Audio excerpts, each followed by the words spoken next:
Mr. May, we are not nearly opposed to the establishment of this school in Canterbury. We mean that there shall not be such a school set up anywhere in our state.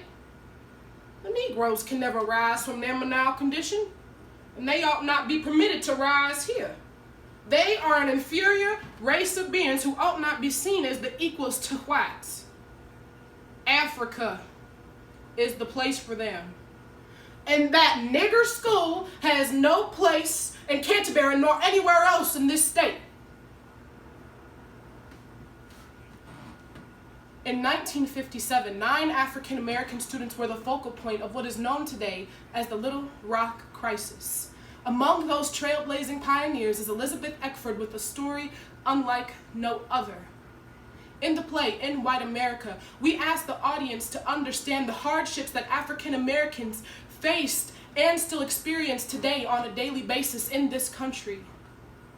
Our journey with Elizabeth shows us what it is like to be black in White America by Martin Duberman. Oh, freedom. Oh, freedom. Oh, freedom over me. And before I'll be a slave, I'll be buried in my grave to go home to my Lord to be free. The night before, I was so excited I couldn't sleep. The next morning, I was about the first one up, and while I was pressing my black and white dress I had made it to wear on the first day of school, my brother, he turned on the TV set. They was telling about a large crowd gathered outside the school. The man on the TV said he wondered if we were going to show up. My mother, she called from the kitchen when she was fixing breakfast. Boy, turn that TV off. She sounded so upset and worried, so I told her, Mama, don't worry. Now my father, he was a different story. He was walking back and forth, chewing on a pipe with a cigar in the other hand, with a sad expression on his face, and he didn't like either one. Now, this would have been funny had he not been so nervous. Before I'd leave for the day, my mother, she called us into the kitchen. She said we'd have a word of prayer before I left.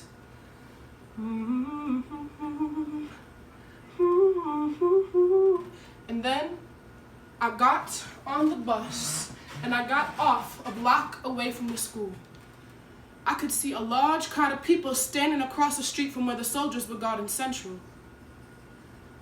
As I began to walk, a crowd suddenly felt silent, and all I could hear was the shuffling of their feet.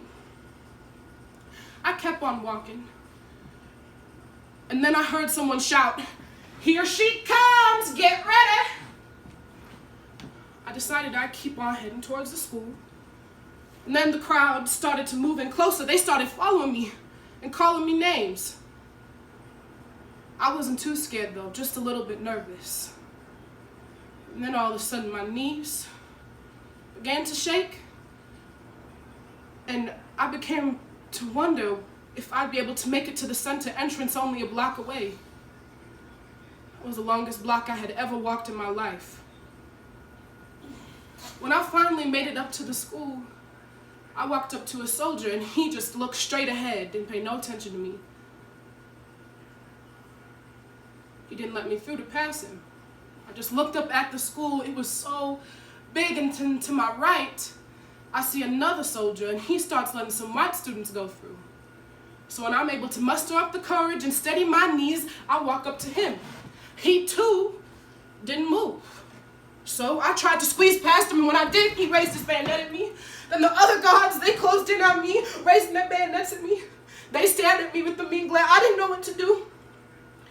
So I looked towards the crowd, and they started moving in closer. Somebody started shouting, "Lynch her! Lynch her!" I tried to find a friendly face, someone who could maybe help, and I found the face of a kind old woman. So I bowed my head down. I tried to walk up to her, and when I looked at her again, she spat on me. Then the crowd started chanting all over again.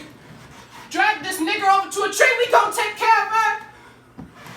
I was so scared, I didn't know what to do, so I looked towards the bus stop where I just came from and I saw a bench. And I thought that if I could make it there, I'd be safe. I don't know why a bench seemed like a safe place to me, but I began to walk there. I kept saying to myself, blocking out the mean things they were saying, if only I could make it there, I'll be safe. If only I could make it there, I'll be safe. And when I got there, I don't think I could have gone another step. I sat down, and the crowd closed in on me again. Somebody shouted, "Get this nigger bitch out of our school, we don't want him here."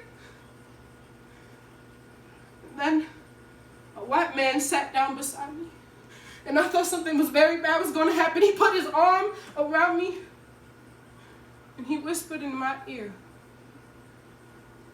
"Don't let them see you cry." And that I reminded him of his 15-year-old daughter. Just kept my head down, tears streaming down my face. I didn't say a word. I got on that bus and I did not look back. I don't remember much about the bus ride, but what I do remember is getting off in front of the school for the blind where my mother worked. Her classroom was on the 4th floor. I ran all the way until I made it there. And when I finally got there, I stepped into her doorway and I could see her looking out the window with her head bowed. She must have been able to tell that I was standing there, because she turned towards me and she looked as if she had been crying. And I wanted to tell her, "Mama, don't worry. I'm okay." But you think I could speak? She wrapped me in her arms and I cried. And before I'll be a slave, I'll be buried in my grave, to go home to my Lord, to be free.